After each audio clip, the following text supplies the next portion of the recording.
thumbs up to start. Alright, my name is Cody Goldhahn, and today I want to inform you on a semi-autonomous guidance system that I built, and sort of how I built it, and sort of this do-it-yourself mentality that's kind of behind it. So first of all, who here has looked at something and said, I want one of those, I don't want to pay for it, how can I build it myself? Yeah, that's like me all the time, except I'm stupid enough to try it. And so, how this all started was, I went ahead and, yeah, there's a warning. There's going to be a lot of learning. I'm going to have to go fast, so try to keep up. And before I jump into it, I got to give you kind of a background on some of the technology I'm using, the information, and then how I kind of went about prototyping and fabricating all this stuff. First of all, I want to go into these agricultural technologies. Commercial agriculture is all about bigger, cheaper, faster, and more efficient. My brother's a commercial farmer in northeastern Montana, and that's kind of the foundation of where I found all this stuff interesting and got the ideas. A big thing in commercial agriculture right now is GPS. What is it? It just uses a triangulation of satellite grid around the Earth to pinpoint your position anywhere on the Earth based on a receiver and a transceiver. So it's like satellite pings a receiver, and then it has 3 satellites, and those satellites know where they are, and then it can triangulate a position. And then a huge thing that's been kind of changed the whole face of how agriculture is done is assisted guidance. And that uses that GPS system to actually manipulate the steering wheel based on some sort of computer algorithm.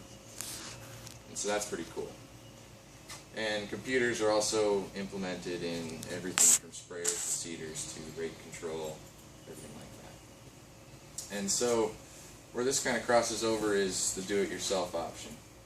And I want to introduce you to some of the computer development platforms I used. This one right here, I have it right here in real life, is the Arduino. It's the simpler version, not as complex a project. The BeagleBone is sort of a cross between these two, and the Raspberry Pi is actually a standalone computer on chip. So it's like your normal computer, except it's about the size of a little over a credit card.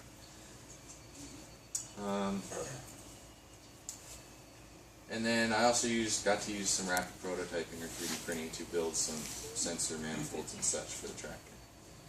And I also had to learn how to use CAD pretty fast. This was all before I was an engineer. Backstory, yeah, my brother was up in northeastern Montana. He's been there for 2 years, and the first year I went out there and I was pulling his 100-foot sprayer, trying to follow the GPS manually via the light bar with my hand, and I gotta go, there's a better way to do this. And I knew the existing models that were on the market for the actual semi-autonomous guidance systems were, upwards of $3 and $4 grand, so he's never going to be able to afford that as a start-off farmer, so I had to come up with a plan. I had to create an assisted guidance system that was cheap, simple, and effective. The basics of what it was going to do, I had to have inputs, and then I wanted to do outputs. So I was going to take the deviation, the heading, like the compass heading, the steering angle, and the roll of the tractor on the ground, and then put that all into a program, and turn that all into turning the wheel. So here was my research and development phase 1. There's my laboratory. It's also known as the corner of my bedroom. And that's the mess I made. And then, so this was me kind of trying to throw all this together. Up in the top right there is my stepper motor, my accelerometer. I took a Wii nunchuck and plugged it. It was basically plug and play. It was really easy. It was kind of cool.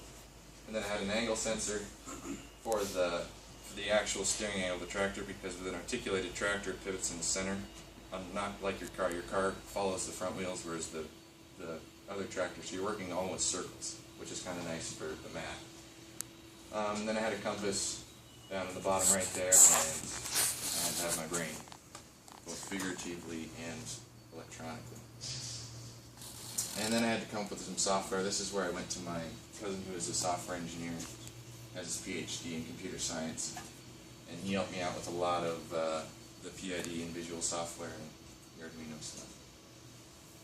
And so I got that all set up, and it kind of worked. I got all the individual parts working, and then finally phase 2 I had to put it all together. And so the first obstacle I had to overcome was the stepper inputs. They were super hard because it was a scrap off of an old steering system, and none of the chords were labeled, so I had to kind of figure it out via trial and error.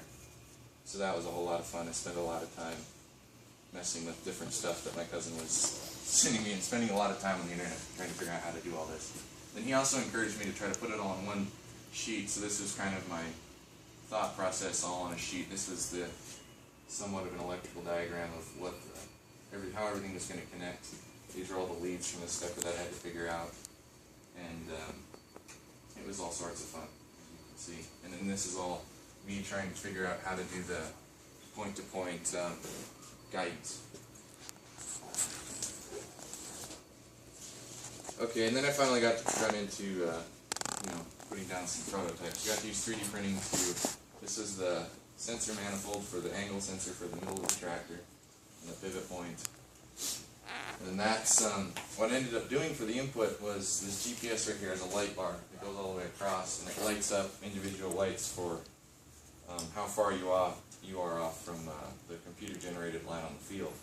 And so what I did is just put up a bunch of different individual photoresistors that would sense when that light was on or off, and then I could continue from there and put that into an actual distance away from true. And then finally I got to go up there and actually put it in the tractor, which was kind of exciting. So you can see how it's all kind of very crude, nitty-gritty. I had to put the stepper over the steering wheel, I had an adapter for that, and then here was all the brain and the electronics, and this was the light bar on the GPS.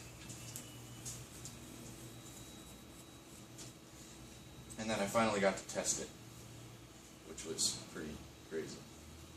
And surprisingly, it worked. So right now, the stepper's manipulating the steering wheel. I'm just sitting in his yard. And I zoom in on the GPS really quick, but you'll see on the GPS there's this red triangle in the middle, and then there's a projected line on that. And all I wanted the stepper to do was just follow that line. Then you'll see it was turning that way initially, and all of a sudden the line's right here, and it crossed over to the right side. As you can see, it's on the right side of that line. And then the stepper switches direction. And so for me, that was mission success, but not necessarily effective, because as you can see, I only had one speed on the stepper.